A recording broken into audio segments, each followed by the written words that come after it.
अभी आपने देखा कि वर्ल्ड वाइड एक ऐसा सिचुएशन बना हुआ था कि पूरी दुनिया उस वार के चपेट में थी। कहीं क्रूड ऑयल की कमी, गैस की कमी, और जो खास करके थर्ड वर्ल्ड कंट्रीज थी, डेवलपिंग कंट्रीज थी, जहां की सप्लाई चेन डिस्टर्ब हुई थी।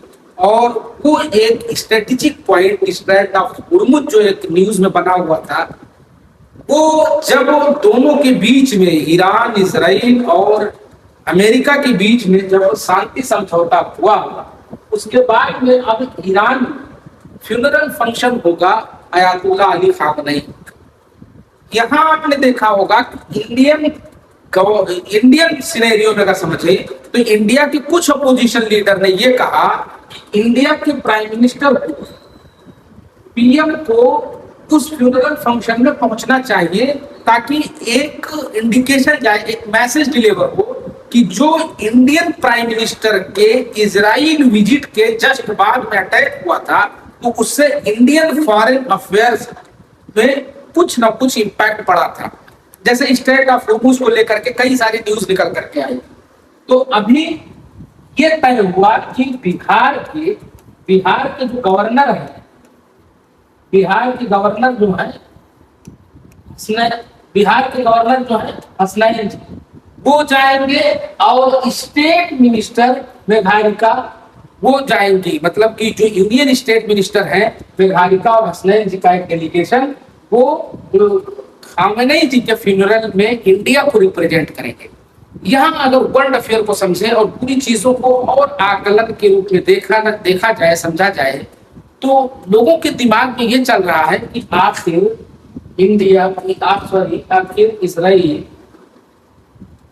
इजराइल, यूएसए और ईरान के वार से दुनिया को क्या मिला? ईरान इन तीनों के वार से? क्यों? क्योंकि इंपैक्ट सब पर हुआ।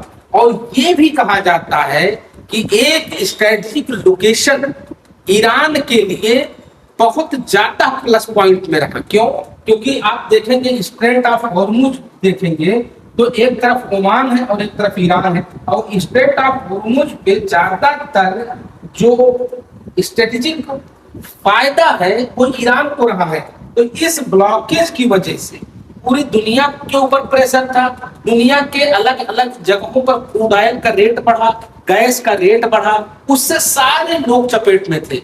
लेकिन फाइनली होता यह है कि जो अगर डोनाल्ड ट्रंप का ट्वीट भी देखा जाए तो उसमें यह कहा गया कि Iran always will be loser, but in signing the memorandum he will be winner.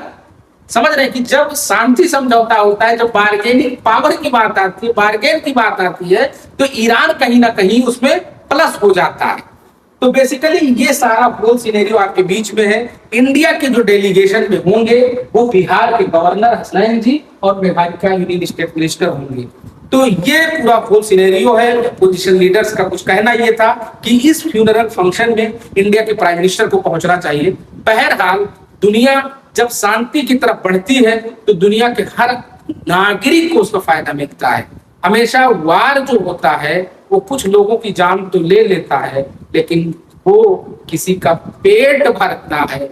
तो वार हमेशा एक चीज होता है, किसी के लिए नुकसान का सौदा होता है और किसी के लिए फायदे का सौदा है। लेकिन यहाँ जो वार हुआ वो एक तरह से ये देखा गया कि कोई चीज इनके हाथ, किसी के हाथ नहीं लगा। वार हमेशा नीचा ही होगा शांति से। इसलिए शांति बनाए रखना चाहिए, एक दूसरे से मिल करके जिंदगी गुजारनी चाहिए। Thank you.